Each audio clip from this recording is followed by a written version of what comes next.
Salut à tous, j'espère que vous allez bien. On se retrouve pour un nouveau tuto de magie. Donc comme d'habitude, je vais d'abord faire le tour et ensuite vous l'expliquer. Donc ici on a besoin d'un paquet de cartes qui peut bien sûr être coupé avant le tour, hein, pas de souci. Il peut aussi être mélangé. Voilà. Et donc ce qu'on va faire, c'est qu'on va faire des sortes de prédictions. C'est-à-dire que moi le magicien, je vais sortir des cartes. D'accord? Par exemple, le 3 de trèfle, la dame de carreau, et la troisième carte, une autre prédiction. C'est une carte que je ne vais pas vous montrer, je vais simplement mettre face cachée sur la boîte. Voilà. Donc, je récapitule, on a sorti la dame de carreau, le 3 de trèfle, et une carte que vous ne connaissez pas, mais que bien sûr, moi je connais. Donc on va couper le paquet. Et à présent, ce qu'on va faire, c'est que le spectateur va dire stop quand il veut. Imaginons qu'il dit stop maintenant, stop. On met le 3 de trèfle et on remet le tout dans le jeu. Donc pour récapituler, on a le 3 de trèfle qu'on a remis dans le jeu. Et à présent, on va à nouveau couper pour montrer qu'il n'y a pas de tricherie. Et on va cette fois-ci commencer à mettre les cartes sur la table. Le spectateur va dire stop quand il veut, par exemple stop. Et on met la dame de carreau cette fois-ci, qu'on remet dans le jeu. Et c'est là que la magie opère, parce que si on claque des doigts, on va voir qu'en fait, le spectateur n'a pas mal choisi ses cartes. Parce que le spectateur a dit stop ici. Donc on prend la carte face au 3 de trèfle. Ça, on enlève. Le spectateur a dit stop ici. Donc on prend la carte face à la dame de carreau et on enlève le reste.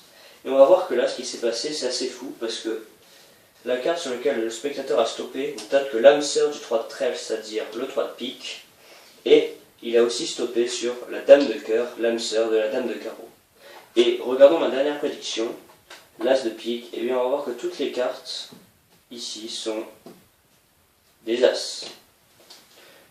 Voilà, donc j'espère que ce tour vous aura plu. On va passer aux explications du tour. Donc c'est un tour assez simple à réaliser, donc j'espère qu'il vous aura plu, patata patata, et on va passer à l'explication. Alors, on a besoin de deux cartes qui ont des âmes sœurs, ici la dame de carreau et le 3 de trèfle, et les 4 as. Vous prenez un as, vous mettez votre première carte qui va avec la prédiction, donc le 3 de pique. Vous remettez un as, vous mettez l'autre âme sœur, vous mettez un as, et ces 5 cartes vous le mettez ici sur le dessus du jeu. Ensuite vous mettez le 3 de trèfle au début, vous continuez avec la dame de carreau et l'as de pique. Donc là vous remettez le paquet dans la boîte. Une fois que la préparation est faite, vous pouvez faire votre tour. Donc il peut être mélangé tant que les 5 cartes du dessus restent au dessus dans le même ordre. Donc voilà, comme ceci. Vous pouvez aussi faire des fausses coupes. Ça, des fausses coupes, il y en a plein.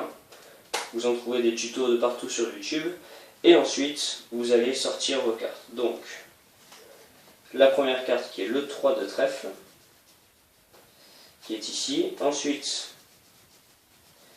l'as de pique, vous le gardez. Pour l'instant, vous cherchez la dame de carreau, qu'on a dû zapper, elle est là. Et l'as de pique, ici, vous le mettez à l'envers. Voilà. Et donc, pendant que vous rappelez les cartes, vous allez pousser les deux cartes du dessus et les ramener en mettant un petit doigt, et donc vous avez un break. Voilà. Donc je vous refais, vous dites voilà, on a la dame de carreau, le 3 de trèfle, et en faisant ça, voilà, vous faites bien ce mouvement de pousser deux cartes et de ramener. Voilà, vous avez un break. Donc ensuite, vous transformez ce break du petit doigt en break avec un pouce, comme ceci. Vous allez couper le jeu en deux. Vous gardez bien votre break. Vous mettez une partie des cartes ici, une partie des cartes ici. Donc le break était ici, donc on a bien le 3 de pique en dessous. Et ensuite, voilà. Sinon, vous pouvez tout simplement faire une coupe classique. On peut tout simplement... Donc je recommence, juste prendre ces deux cartes et faire ça. Ça marche aussi, le 3 de pique est en dessous. Donc à présent, on pèle les cartes jusqu'à ce que le spectateur dise stop, stop. Et le 3 de pique est sur le 3 de trèfle. Ensuite, pendant que vous réajustez le paquet, donc là je ne vais pas le refaire, mais voilà, vous réajustez le paquet, là il est déjà réajusté donc c'est un peu plus flac. Pendant que vous le réajustez, vous faites un break au petit doigt en dessous la première carte du dessous. Voilà. Ensuite vous allez couper le jeu, donc une deuxième fois, donc pareil, vous transformez votre break du petit doigt en break de pouce, comme ceci. Vous allez prendre une partie du jeu, et dans le geste de venir taper et poser ce paquet là, vous allez d'abord mettre la carte que vous tenez avec le pouce, taper et mettre ça dessus. Et on a la dame de cœur en dessous. Donc, pareil, vous pelez les cartes jusqu'à ce que le spectateur dise stop, stop. Et voilà, maintenant il n'y a plus rien à faire. Vous claquez les doigts, vous pouvez faire semblant que le spectateur était lui-même magicien. Parce que si on étale le jeu, on a le 3 de trèfle avec face à elle le 3 de pique. Le paquet qui est là, vous le sortez, vous le mettez ici. Pareil pour la dame de carreau, comme ceci, qui sera face à la dame de cœur et ce paquet là. Et ensuite vous faites votre speech et là vous avez ici les as, c'est sous le paquet, hein, ce ne sont pas les premières cartes, hein, attention. Et voilà, donc j'espère que ce tour vous aura plu. N'hésitez pas à vous abonner, à aimer si le tour si vous avez aimé le tour. Et si vous avez quelque chose à dire, bien sûr, laissez un commentaire. Sur ce, je vous souhaite une bonne journée. Ciao!